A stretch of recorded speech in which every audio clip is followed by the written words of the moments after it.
Hey, hello there, friends. It's Jimmy Maverick here, and we are going to do a little mock drafting today. It is Sunday, the 23rd of June, and we're going to be on Yahoo. Today, we're going to pick from the number 3 draft position. That's me right there.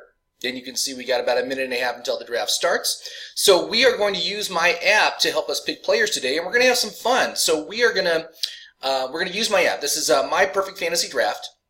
You can access this app exclusively through my website, which is fantasyfootballmaverick.com. And when you log into the app, it's going to bring up the player list. This is something that probably looks very familiar to you, the list of the top 250 players. And what we are going to do today is we're going to do a value draft. We are going to strictly look at the value rank on players when making our determinations on each round. And if you look, one of the nice things that my app does is that it provides you, first of all, the first column here is called EDP. That stands for expected draft position. That is the most likely draft slot that player is being selected in. So when you talk about Saquon Barkley, he is pretty much consensus overall #1 pick. He will always go first. If you're lucky, you might be able to get him second, but he won't extend out beyond that point, right? So I work very hard. That's one of the big parts of my app is I have an algorithm that helps me calculate what each player's most likely draft position is. That is to give you the best idea as to when they're being selected so you know when you need to take them. All right, so that's the first column here. But the second column is the value rank column. Now, the value rank is based off of how your league scores points, right? So whether you're in a half-point PPR or a standard points league or a PPR league or a custom points league, when you go into the app, the first question it asks you is how does the league score points? And then it takes that each player's projected stats, multiplies it by that league point schedule, and you get your calculated projected points. And then what it does is it assigns a rank to each player, a value rank, so you can compare the value rank against their expected draft position to see, are they a good choice? Are they a bad choice? Are they expensive or are they cheap for their draft position? All right, let's jump in here. Looks like it's loading the draft board right now. So this is just outside of draft mode. Okay, so we have not engaged draft mode. But if you go over here to the draft mode button, we can then put in what we're playing in. So we're playing in a 12-team league, and we are picking third. And so what this is going to do is this is going to break the list up round by round for us. And it's going to show us the best player at each round. Now, so you see up here, this column just appeared of tabs. This represents each round of the draft. And this is the recommendations. We're going to go ahead, we're going to minimize the recommendations, right? Because right now, all the players are scored by their VORC score, which is a sum of all the points they've earned based on 4 key stats, one of which is the value stat, right? And you can see the expected draft position column and the value column have moved over here. But you also have outlook, reliability, and consistency. Each player scores points based on this. Those points are added up, and then it's ranked by the sum of those points. And that's what you see over here for VORC. But we are not going to draft according to that. We still have a minute. We are going to draft by the value column. Now, one of the nice things about these columns is you can sort by each column. So if we want to just sort strictly by value and looking at the top 3 pick, what are our options? Now, of course, it's showing both Saquon Barkley and Ezekiel Elliott, the #1 and #2, which we probably won't get. But even if Zeke does make it to the 3rd pick, we actually want Christian McCaffrey. He's going to offer the most value. He's going to be the most likely to be available. And again, that's what we're basing this draft on. We're just going strictly value. And then we're going to see what kind of team we get and see how much we like it, okay? For me, value is the most important component. I'm just going to queue up Christian McCaffrey there. And if somehow Zeke makes it, I will take him if they take Christian McCaffrey second. Those would be my top 2 choices. If we went to the next choice, who's the next one? Alvin Kamara. We're going to get a nice start here. So we'll just start like that. And so in the draft, you can do this, right? You just go into my app.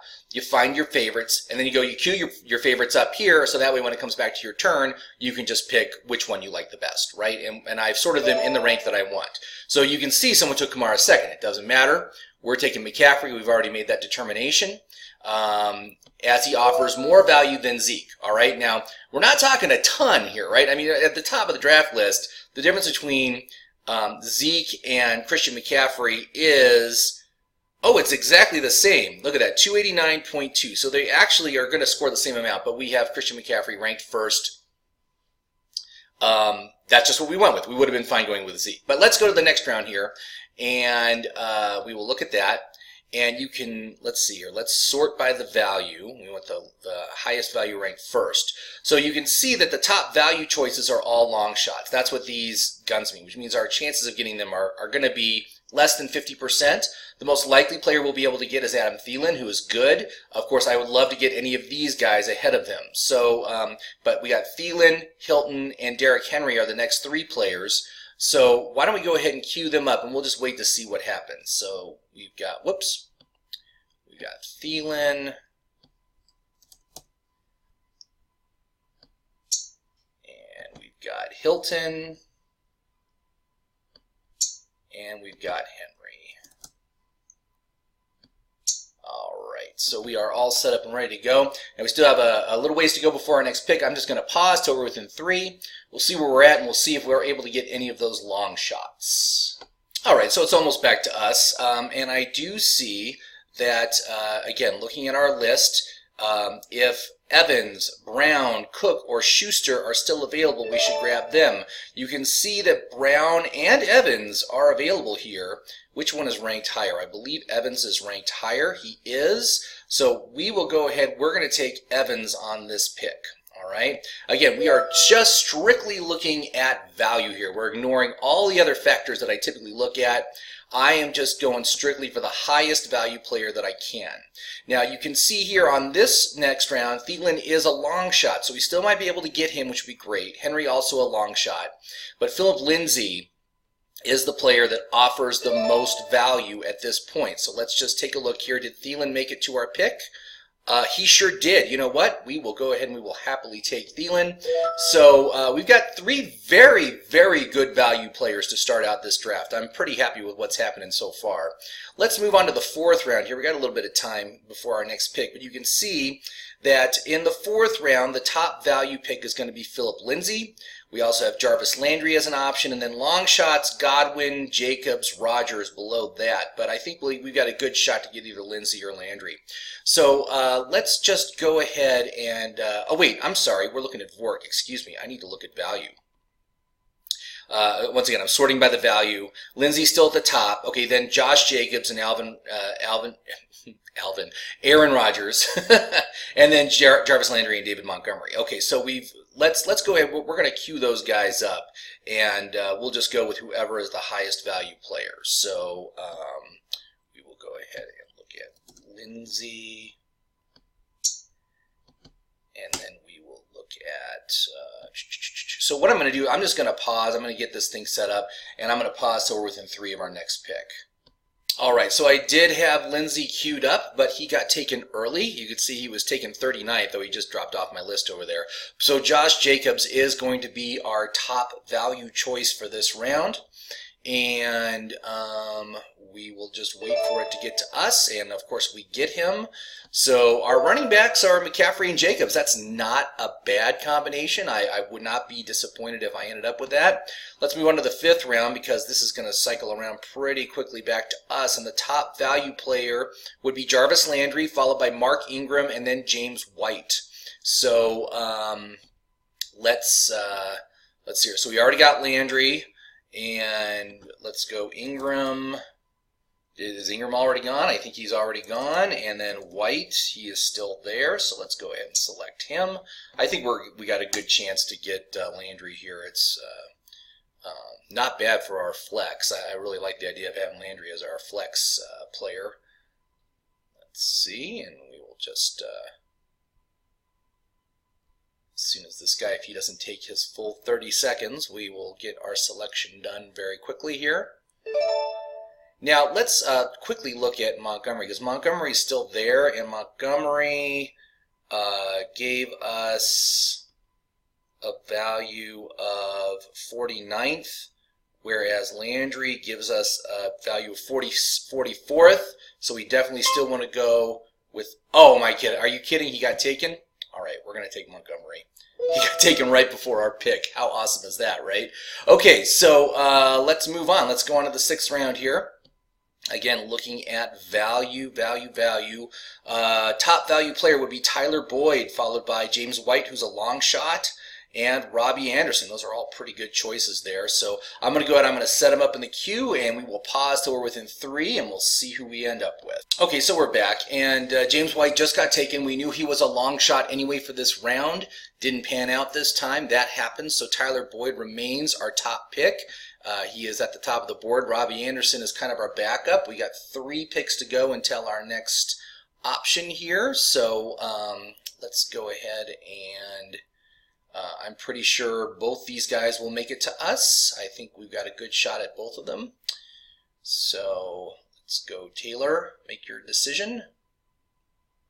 Now, just to let you know, in the list, when you look at the value rank, one of the things I had to do in order to have everything lay out correctly is I made for quarterbacks and defenses, I made their value rank match their expected draft position. And the reason for this is because quarterbacks are amongst the highest scoring players in the league. And if I just gave them a straight up rank, they would all show up at the top of the list. And if you look at how they rank them in this rank column that Yahoo uses, you can see that's what they did. See Matt Ryan right there? See how his rank is 14th? But, you know, he would never be like the 14th player taken off the board. Never in a million years. He always gets selected later on. So in my case, since his, here he's just ranked 80th.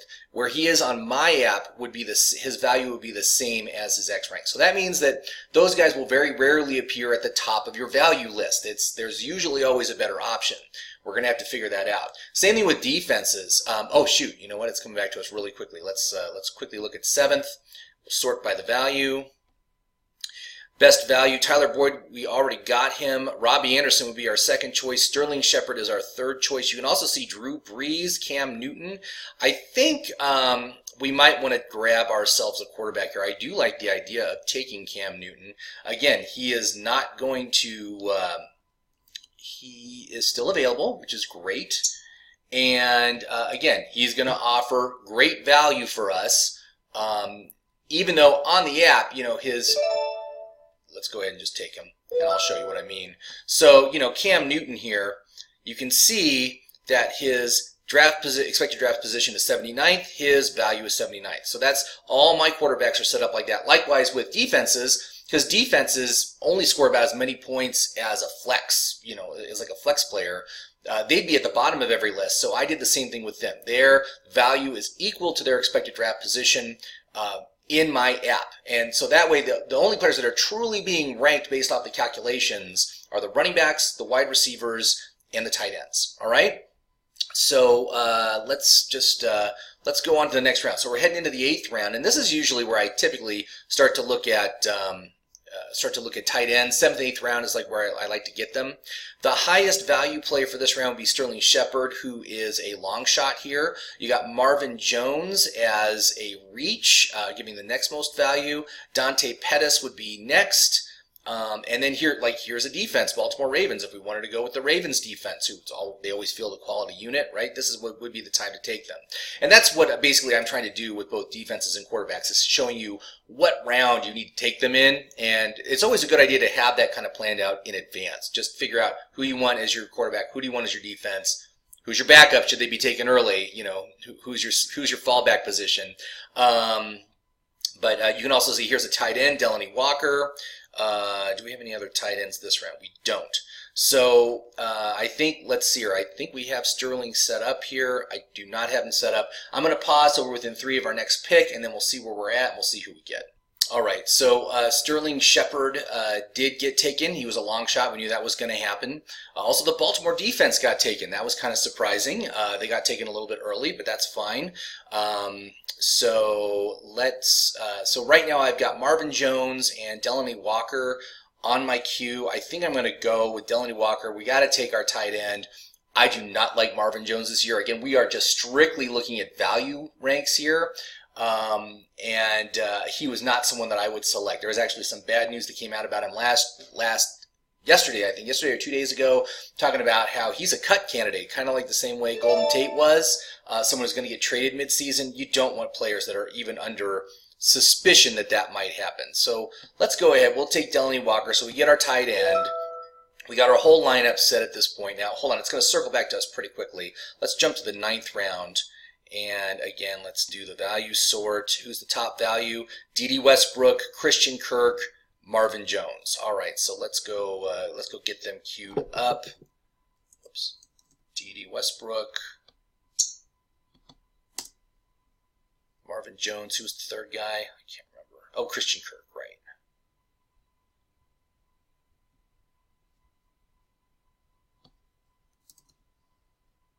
Christian Kirk looks like he is gone. All right, so I think we will definitely go with Westbrook over Jones.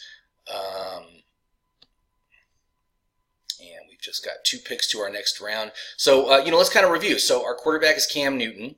We've got Mike Adams and Adam Thielen as our starting wide receivers. We got Christian McCaffrey and Josh Jacobs as our running backs. Delanie Walker is our tight end.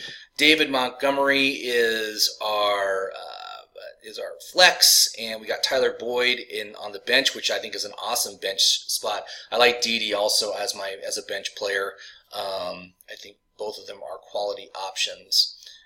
But you can also see here, like, notice how, Marvin Jones, he's ranked 74th on this list, but we're already at pick 98. He has not been taken yet. Again, this goes back to my app doing the expected draft position for each player. And in my app, this is about when he is going, not at 74th, right? So let's go ahead and take D.D. Westbrook. All right, and now we got some time. Look at the 10th round, sort by value. And the top value for this next round will be Larry Fitzgerald, followed by Anthony Miller and Adrian Peterson. Those are all decent choices. Let's go ahead and we'll get them queued up.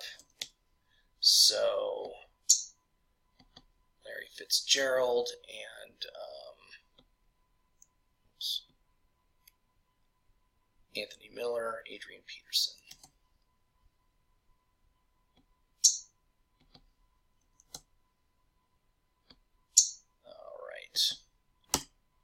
So the value draft continues. What we're going to do is we are going to pause till we're within 3 of my next pick, and we'll see where we're at and who we can get. All right, we're back, and Marvin Jones did just get taken off, but you can see my 3 picks for this round. Fitzgerald, Anthony Miller, and Adrian Peterson are still available. We really need another running back, so I'm going to take Peterson with this round. Again, he's not the top value pick, but I've already got 4 wide receivers, so I think I'm good with just taking Peterson here. And on the short turnaround, hopefully we'll be able to get one of these wide receivers if they last. But let's just jump here and again do the sort. Whoops. Let's do the sort. Okay, top value pick, Dion Lewis. Even better than Larry Fitzgerald. So I think Dion Lewis should be our target for this next round. And then we're almost back to us. Right, we'll put him on there, and I think that's a great choice. That would be our 5th running back, would be Dion Lewis, who I very much like that at this point in the draft. I mean, again, we are in the 11th round right now, and let's jump to the 12th round. Let's look at value. So I hope that you're seeing here that every round of the draft, right, there's good value players and there's bad value players, okay? Part of what you need to do is find the best value players at each round. And again, this is just one aspect of the VORC score that I look at, but it's typically the most important. And when we review the list at the end, we'll take a look and see what players I probably would have skipped on and taken someone with a lower value but had better stats elsewhere, right? But you look at the value, look at the range in value in the 12th round. Best player, well, Dion Lewis, the long shot, right? But the best player that should be available is Jordan Reed, tight end, 131st, okay? Which is about right for where we're at this point in the draft. But look at the worst player. The worst player, Robert Foster, Buffalo wide receiver. His value rank is only 195th, all right? That's terrible. That's terrible value at pick. We're at pick 142 for our next pick, right? So getting someone whose value rank is higher than our actual draft pick is, just a huge piece of information that you can have with you on draft day when you are in a live draft and you're looking at, what's the best player. And every round, I don't know if you've noticed, but every round, the gap between the best player and the worst player for value is huge. It's usually 5 to 6 rounds of difference, okay? And you're never going to win your draft by drafting poor value players. And because they're always pushed down, they're pushed down to the bottom of the list. Even when you're sorting by Vork score, poor value players get pushed down because they have negative value on their Vork scores. And they can receive up to negative 20 points. That just drags them down the list if they're a poor value at their draft position. Doesn't mean they're a bad player, just means they're bad value, right? So I think, we already have our tight end. We could go with Jordan Reed again, but and we took Dion Lewis. Dante Moncrief, I think, would be a good choice. We also have, look at this, another tight end, Greg Olsen. Dak Prescott, we could take a second quarterback if we wanted to. So I think what we'll do, again, we are just going strictly off of strictly off of value. So let's line up these tight ends. We'll put Jordan Reed, Greg Olsen, and Dante Moncrief on there, and we will go with those guys. And I'm going to pause till we're within 3 of our next pick. All right, so we're back, and we are coming up on our next value pick here. I got Greg Olsen, Jordan Reed, and Dak Prescott lined up here. It looks like Dante Moncrief was taken early, so that's fine, but we will go ahead. We will take a second tight end just because it offers the most value, and I believe Jordan Reed did have the best value. What was his value again? Jordan Reed, 131st was his value, so he is the best value player. Take a second tight end. Certainly, he does offer a good value, but I doubt he lasts 4 weeks this season. I mean, he's just such an injury risk. But let's go. It's going to turn around pretty quickly to us. So let's sort by value here. Top value would be John Brown, then James Washington, then Marquez Valdez-Scantling. I like all those guys, to tell you the truth. Normally, if I don't like what's being offered, if I don't like what's being offered on one round, I'll just jump to the next round and see who's there and take one of those guys early, because you don't want to draft a player that you don't like. That's the big thing, right? So let's just jump back here, and you can see their value all pretty good. Look at that. John Brown, his value rank is 85th. James Washington, value rank 91st. Marquez Valdez-Scantling rank 124th. I think all these guys have upside. All these guys are tremendous value. And we're looking at pick 147 and getting somebody whose value is inside the top 100. Amazing. That's absolutely the kind of players you want to draft. When you get to the end of the draft here and you're going to speculate, these are the guys you want to speculate on. The ones that have great value already, right? And you're not really even speculating in that case. So, I think we'll go ahead. We're going to take, I think John Brown's going to be the top value choice, and certainly he beats out Dak Prescott and Greg Olsen on the value rank as well. So let's jump to 14. Let's see here. So is our bench all full now? It sure is. So we're going to take a kicker and a defense. So I'm just going to pause the video. We'll come back after it's all done, review this team, and see if the all value strategy worked out for us, okay? So I will pause it right now. All right, so we're back, and I ended up getting Philadelphia as my defense and Dan Bailey of the Minnesota Vikings as my kicker. Those are perfectly good choices. I like both of them. But let's review the players we got. Okay, so this is my app, and what I've done is I've just eliminated anyone who I didn't get. So I got Christian McCaffrey, Mike Evans, Adam Thielen, Josh Jacobs, David Montgomery. I didn't even realize I went with 2 rookies right off the bat, but I'm okay with that. Tyler Boyd, Cam Newton, Delanie Walker, Dede Westbrook, Adrian Peterson, Dion Lewis, Jordan Reed, and John Brown. Okay, now, of course, we were only looking at their value.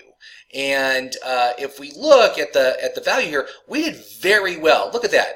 All but 2 of our players that we selected are top 100 value players. That means all these guys have at least flex value on them just right out of the gate, okay? And that's an important thing to consider. Now, would I have taken all these guys? Well, for the most part, when we look at the order they were drafted in, Whoops, sorry, let me reverse that. There we go. Christian McCaffrey, yes. Mike Evans, yes. Adam Thielen, yes. Josh Jacobs and David Montgomery, yes to both of those. They offer great outlook.